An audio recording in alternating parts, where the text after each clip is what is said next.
প্রমিত বাংলা বানানের পাশে এখানে তৎসমগুলো নিয়ে আলোচনা করব। অর্থাৎ তৎসম বানানের যে নিয়মগুলো রয়েছে, তোমরা অনেকেই বলছিলে তৎসম আমরা কিভাবে চিনবো। অর্থাৎ এখানে আমরা যা লিখবো এখন নত্যবিধান আমরা যে শব্দগুলো লিখেছি সবই কিন্তু তৎসম শব্দের ব্যবহার। আসো আমরা একটু দেখি প্রথম রুলস কি বলছে। কি বলছে? 1 নম্বর রুলস বলছে রেফের পরে কখনোই ব্যঞ্জন বর্ণ দীপ্ত হবে না। তৎসম বানানের নিয়ম এটা।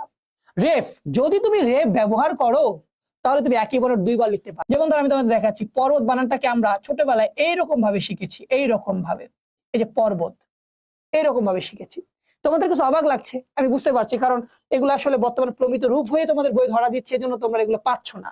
কিন্তু দেখো, খেয়াল করে দেখো, এই যে রেফ যে আমি ব্যবহার করলাম, আধুনিক নিয়ম বলছে, প্রমিত বাংলা বানানের নিয়ম বলছে, এর মধ্যে বলছে যদি আপনি রেফ ব্যবহার করেন তাহলে ওই বর্ণটা, অর্থাৎ যেই বর্ণ রেফ বসেছে সেই বর্ণ কখনো ডাবল হবে না, দ্বিত্ব হবে না, মানে হচ্ছে ডাবল হবে না, মানে একই বর্ণ দুইবার বসবে না।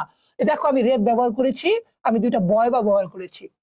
এটা করা যাবে না, এটা ভুল বানান। তাহলে কি করতে হবে? প্রমিত নিয়ম অনুযায়ী বলছে এটাকে সিঙ্গেল করে ফেলো, অর্থাৎ একটা ব লেখো, দুইটা লেখা যাবে না। আমরা ছোটবেলায় এই ধর্ম বানানটাকে শিখেছিলাম এইরকম ভাবে, এই যে এরকম ভাবে শিখেছিলাম ধর্ম বানানটা। এখন তোমরা বলো স্যার এটাও কি হয় নাকি? হ্যাঁ, এটা আসলেই ছিল। তাহলে এখন কি হয়ে যাবে বলতো? যেহেতু রেপ ব্যবহার করেছি, দুটা ময়বা ব্যবহার করা যাবে না, হয়ে যাবে সিঙ্গেল, অর্থাৎ এরকম হয়ে যাবে ধর্ম বানানটা।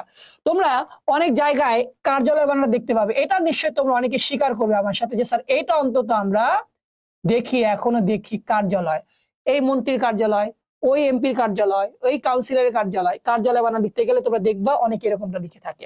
রেপ ব্যবহার করেছে, জও লিখেছে, আবার জফলাও লিখেছে। দেখো শব্দটা কত সিমিলার, কিন্তু আমরা কত ভুল করে থাকি। দেখো কিভাবে রেপ ব্যবহার যদি করেছেন, আপনি জ এবং জফলা দুইটা লিখতে পারবেন না। আপনাকে কি করতে হবে? আপনাকে একটাকে স্যাক্রিফাইস করতে হবে। যেহেতু জফলা এখানে আলাদা করে লেখার কোনো সুযোগ নাই, তাহলে এখানে আমরা কি করব?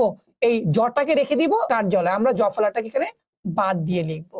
তাহলে এরকম হয়ে যাচ্ছে। কিন্তু তো শিক্ষার্থী, আমি আশা করছি তোমরা প্রমিত বাংলা মানে পাশের মধ্যে তৎসম বানানোর নিয়ম সেটা প্রথমটা ভালো করে আয়ত্ত করতে পেরেছো। 2 নম্বর রুলস কি বলছে বলো তো? রুলস বলছে সন্ধির ক্ষেত্রে মহা গুরুত্বপূর্ণ রুলস। আমাদের বানানে যে ভুল হয় তার বেশিরভাগ ভুল হচ্ছে সন্ধি না জানার কারণে। আসলে আমরা ভালো করে খেয়াল করি, সন্ধির ক্ষেত্রে ক খ গ এর পরে, হ্যাঁ, থাকলে পরে, পরে থাকলে এবং পূর্বে যদি ম থাকে, তাহলে সেই ময়ের জায়গাটা অনুস্বার হয়ে যাবে। আমি একটু সহজ করে বলছি, সন্ধিজাত শব্দে যদি শব্দের সন্ধি নিয়মে তৈরি করা হয় এবং সন্ধিজাত শব্দের ময়ের পরে যদি ক, খ, গ বা ঘ থাকে, তাহলে এই যে ময়ের জায়গাটা, সেই জায়গাটা অনুস্বার হয়ে যাবে। অনুস্বার কিভাবে আমরা খেয়াল করে আসো। যেমন আমি বললাম সঙ্গীত বানানটা, সঙ্গীত, তোমরা সঙ্গীত বানান নিয়ে আমার মনে হয় তোমরা অনেকে বিতর্কে যাবা। যেমন কেউ আমরা সঙ্গীত বানানটাকে এরকম ভাবে লিখে থাকি, হ্যাঁ, এই যে এরকম ভাবে লিখে থাকি। আবার কেউ আমরা কি করি বলতো? স ও গয় দিকের গি ত এভাবে লিখে থাকি। এখন ঝামেলা হচ্ছে এটা কোনটা সঠিক, কোনটা আমরা ঠিক করে লিখতে পারবো, বা কোনটা আমরা নির্ভুলভাবে বলতে পারবো যেটা ঠিক আছে স্যার। এবারে দেখো আমরা একটু খেয়াল করি, সঙ্গীতের সন্ধি বিচ্ছেদটা আসলে কি। সঙ্গীতের সন্ধিজাত শব্দ সম, এই যে সম চলে এলো, সম, সমযোগ কি বলতো? এই যে গীত। একটু বলে দিয়ে খেয়াল করো তো, শব্দটা সন্ধি বিচ্ছেদ করছি আমরা। দেখো তো ম চলে আসে, কিন্তু দেখো আমাদের সূত্রের ম কিন্তু চলে আসে। ম এখানে বলেছিল একটু আমি অন্যরকম ভাবে বলা, বাট আমি একটু গুছায় বলার জন্য বলছি। ময়ের পরে যদি ক খ গ ঘ থাকে, অর্থাৎ এই যে দেখো ময়ের পরে কি রয়েছে? গ রয়েছে। তাহলে সন্ধি যখন তুমি কি করে ফেলবা, শব্দকে বানায় ফেলবা, তৈরি করে ফেলবা, তখন মনে রাখতে হবে এই মটা কখনোই আমরা কি করবো না বলতো, এটাকে আমরা অনুস্বার দিয়ে লিখবো। তাহলে এখানে সঙ্গীত বানানটা আমরা কি করছি বলতো? এই জন্য আমরা অনুস্বার দিয়ে লিখতে বলছি। এমন আরো রয়েছে শব্দ, তোমরা একটা বলতো কি হতে পারে? মনে হচ্ছে অহংকার, অ হ ম, অহম যোগ হচ্ছে কার। এবার দেখো এই যে ম, এই যে ম রয়েছে, এই যে দেখো ম, ময়ের পরে দেখো কি রয়েছে? ক রয়েছে। যেহেতু সন্ধিজাত শব্দ ময়ের পরে ক রয়েছে, তাহলে আমরা এই ময়ের জায়গাটা আমরা অনুস্বার দিয়ে লিখতে পারবো। এই জন্য অহংকার বানানটা কিন্তু আমরা অবশ্যই অনুস্বার দিয়ে লিখবো। আশা করছি তোমরা এই রুলসটা ভালো করে আয়ত্ত করতে পেরেছো। প্রিয় শিক্ষার্থী, এরপরে মনে রাখতে হবে এটা কিন্তু শেষ হয় না রুলস। কি বলছে? সন্ধিবদ্ধ শব্দ না হলে সেখানে কিন্তু উ বসবে, অনুস্বার বসবে না। যদি শব্দ সন্ধিজাত শব্দ হয় এবং এই কথাগুলো যদি বাস্তবে সম্ভব হয়, তাহলে সেখানে অনুস্বার লেখা যাবে। কিন্তু যদি, হ্যাঁ, কিন্তু যদি কি বলতো সন্ধিত শব্দ না হয়, তাহলে সেখানে কি করা যাবে না? অনুস্বার ব্যবহার করা যাবে না। যেমন ধর আমি তোমাদের একটা শব্দ দেখাচ্ছি, অঙ্ক বানানটা। আমরা অনেকেই 99% ক্ষেত্রে আমরা অঙ্ক বানানটাকে এইভাবে লিখে থাকি, কিন্তু তোমরা আমাকে বলো অঙ্ক কি সন্ধিজাত শব্দ? মোটেও না, অঙ্ক সন্ধি দিয়ে তৈরি করা হয় নাই। তাহলে এই শব্দটা যতবারই আমরা লিখছি ততবারই আমরা ভুল লিখছি। তাহলে কি করতে হয়? প্রমিত বাংলা বানান নিয়ম অনুযায়ী বলছে যেহেতু এখানে এটা সন্ধি হয় নাই, তাহলে এখানে আমরা অঙ্ক বানানটা সবসময় আমরা অ ও ক এইভাবে দিয়ে লিখবো। আমরা কখনোই কি করবো না বলতো? অনুসার দিয়ে লিখবো না। আমরা চলে যাই পরের রুলসে। পরের রুলসে কি বলছে? শব্দের শেষে বিসর্গ ব্যবহার করা যাবে না। শব্দের শেষে বিসর্গের ব্যবহার, বিসর্গ কয় ভাবে বসে বলেন তো? কয় ভাবে বসে বিসর্গ? দুই ভাবে, একটা শব্দের মাঝে আর একটা শব্দের শেষে। প্রিয় শিক্ষার্থী মনে রাখবেন, কোনো অবস্থায় শব্দের শেষে বিসর্গ লেখা যাবে না। শব্দ শেষে বিসর্গ লিখছেন মানে হচ্ছে মরছেন, অর্থাৎ এটা কাটা যাবে। যেমন ধর আমরা একটা সময় দেখতাম, আমি একটু সাইনটা চেঞ্জ করে নিচ্ছি, আমরা এক সময় দেখতাম, কি দেখতাম? যেমন আমি বলতাম বস্তুত বানানটা লিখছি, আমি বস্তুত, বস্তুত লিখতাম, লিখে এরকম একটা বিসর্গ দিয়ে দিতাম। আমি লিখতাম মূলত, লিখতাম, আমি একটা বিসর্গ দিয়ে দিতাম। আমি লিখতাম প্রধানত, হ্যাঁ আমি লিখতাম, আমি কি করতাম বলতো? একটি বিসর্গ দিয়ে দিতাম। কিন্তু প্রমিত বাংলা বানান নিয়ম বলছে কোন শব্দে সেই বিসর্গ ব্যবহার করা যাবে না। তার মানে এটা ভুল, এটা ভুল, এটা ভুল। তাহলে শব্দটা কিভাবে সঠিক হবে বলতো ভাই? শব্দটা সঠিক হবে যদি আমরা এই বিসর্গটাকে বাদ দিতে পারি। তার মানে বস্তুত বানানটা সঠিক রূপ হচ্ছে বস্তুত এইরকম ভাবে, অর্থাৎ এখানে কোনো বিসর্গ ব্যবহার করা যাবে না, মূলতর মধ্যে কোনো বিসর্গ ব্যবহার করা যাবে না, শব্দের শেষে প্রধানত কোনো বিসর্গ ব্যবহার করা যাবে না। প্রায়শই এই জাতীয় শব্দের মানে কখনোই আমরা বিসর্গ ব্যবহার করব না। এবার তাহলে শব্দের মাঝে কি করতে হয় বিসর্গ? এই ব্যাপারে আমাদের রুলসটা রয়েছে। কিন্তু কি রুলস রয়েছে? যদি উচ্চারণে বিভ্রান্তির আশঙ্কা না থাকে, প্রিয় শিক্ষার্থীবৃন্দ, যদি উচ্চারণে বিভ্রান্তির আশঙ্কা না থাকে তাহলে শব্দের মাঝেও বিসর্গ ব্যবহার করা যাবে না। যদি মনে হয় বিসর্গ দিলে একরকম উচ্চারণ, না দিলে উচ্চারণ বিকৃত হয়ে যাচ্ছে, তাহলে সেক্ষেত্রে আমরা বিসর্গ ব্যবহার করব। কিন্তু যদি মনে হয় বিসর্গ দিলেও যা, না দিলেও তা, তাহলে সেখানেও ব্যবহার করা যাবে না। যেমন ধরো আমি তোমাদের শব্দ দিচ্ছি, দুস্থ বানানটা দেখো, দুস্থ, এই বানানটা এরকম ভাবে ছিল, কিছুকাল আগেও এগুলো ব্যবহার করা হতো। দেখো দুস্থ বানানটা, উচ্চারণ দুস্থ তো, তাই তো নাকি? দুস্থ। এবার আসো, যদি শব্দটা আমরা বিসর্গ বাদ দিই তাহলে হচ্ছে দুস্থ। অর্থাৎ দেখো কোনো কিন্তু কোনো কি হচ্ছে না বলতো? কোনো রকমের কোনো পরিবর্তন হচ্ছে না, অর্থাৎ দুস্থ দুস্থই থেকে যাচ্ছে, উচ্চারণ কোনো পরিবর্তন হচ্ছে, কোনো বিকৃতি হচ্ছে না।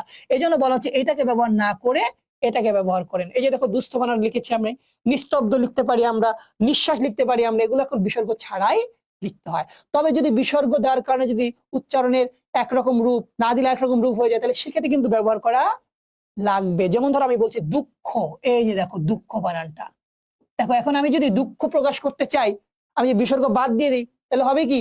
দুঃখ হয়ে যাবে। তাহলে দুঃখ আর দুঃখ তো সেম উচ্চারণ নয়। এই জন্য দুঃখ বানান লিখতে গেলে আমরা কি করবো বলতো? বিসর্গটাকে ব্যবহার করব। শিক্ষার্থী, আমি আশা করছি চমৎকার রুলসে তোমরা ভালো করে আয়ত্ত করতে পেরেছো। তো আসলে আমরা চলে যাই পরের স্লাইডে। কি বলছে প্রমিত বাংলা বানান নিয়মে? হ্যাঁ, পরের স্লাইডটা কি বলছে বলো বলো বলো, কি বলছে?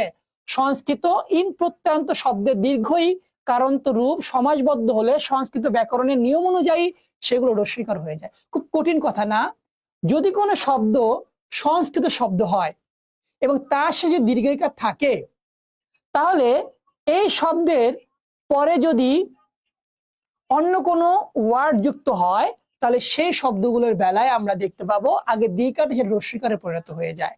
যেমন ধর আমরা বলি গুণী, একটু ওয়েট করো, এই যে আমরা বললাম গুণী, হ্যাঁ গুণী বললাম আমরা, ঠিক আছে? আচ্ছা গুণী, এই যে দেখো গুণী বললাম আমরা, এই যে গুণী, ঠিক আছে? দেখো শব্দ শেষে কি রয়েছে বলতো? দীর্ঘিকার রয়েছে। এখন এরপর যে আমরা একটা জন ব্যবহার করি, জন, গুণী যোগ জন, তাহলে বলা হচ্ছে যে আগে যে দীর্ঘিকারটা সেটাকে পরিবর্তন করে সেটাকে রস্বীকার দিয়েও লেখা যায়, গুণী জন। এই গুণীজন শব্দটা অবশ্য দীর্ঘিকার দিয়ে সঠিক, পুরোপুরি ভুল বলা যাবে না, এখানে এই দুটা বানানই সঠিক আসলে। আবার হতে পারে প্রাণী, দেখো প্রাণী বানানটা, প্রাণী, এই যে প্রাণী বানানটা দেখো দীর্ঘিকার দিয়ে করা, এই যে শব্দের শেষে দীর্ঘিকার রয়েছে, দীর্ঘিকার শব্দের শেষে কি রয়েছে? দীর্ঘিকার রয়েছে। এবং এই শব্দটির পরে যদি আমরা প্রাণী যোগ বিদ্যা বসাই, বিদ্যা, দেখো প্রাণী যোগ বিদ্যা, তাহলে বলা হচ্ছে যে আগে যে দীর্ঘিকারটা ছিল সেই দীর্ঘিকার রস্বীকার হয়ে যাবে, কারণ প্রাণীবিদ্যা শব্দটি আসলে সমাজবদ্ধ শব্দ, শব্দটি হয়ে যাবে প্রাণীবিদ্যা, হয়ে যাবে রস্বীকার দিয়ে। শিক্ষার্থী, আমি আশা করছি তোমরা এই রুলসটা খুব ভালো করে বুঝতে পেরেছো। এরপরে আমরা চলে যাবো পরের রুলসে, লাস্ট ওয়ান। হ্যাঁ, লাস্ট ওয়ান, যেসব তৎসম শব্দে রস্বইকার, যেসব তৎসম শব্দে রস্বইকার এবং দীর্ঘইকার দুটি সঠিক, অথবা রস্যকার এবং দীর্ঘকার দুটি সঠিক, সে সকল শব্দের বেলায় রস্বইকার ব্যবহার করতে হবে, এবং এই দুটা যদি সঠিক হয় তাহলে এটা ব্যবহার করতে হবে। অর্থাৎ কিছু কিছু শব্দ রয়েছে যে শব্দগুলোর বেলায় এটা দিয়েও করা যায়, এটা দিয়েও করা যায়। সেখানে কি করছে, সেখানে রস্যইকার ব্যবহার করতে বলছে। যদি কোনো শব্দের বেলায় এইটা দিয়েও হয়, এটা দিয়েও হয়, এরকম যদি দাঁড়ায়, তাহলে সেখানে এটাকে ব্যবহার করতে বলছে।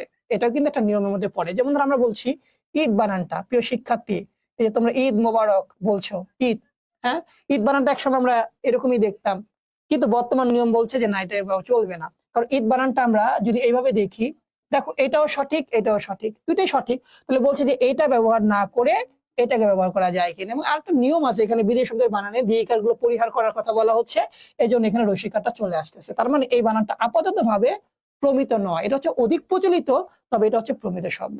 আবার ঠিক একই রকম ভাবে উষা, এই যে উষা, একসময় উষা বানানটাকে এইভাবে দেখতাম, উষা বানানটাকে, কিন্তু বর্তমান সময় অনুযায়ী বলছে যে আপনি এটাকে চাইলে কি করতে পারেন বলতো, হ্যাঁ কি করতে পারেন, সেটাকে রস্যকার দিয়েও লিখতে পারেন। তাহলে প্রিয় শিক্ষার্থী, আমরা কিন্তু বাংলা বানানে যে নিয়মের আলোচনা সেটা কিন্তু আমরা করে ফেলেছি।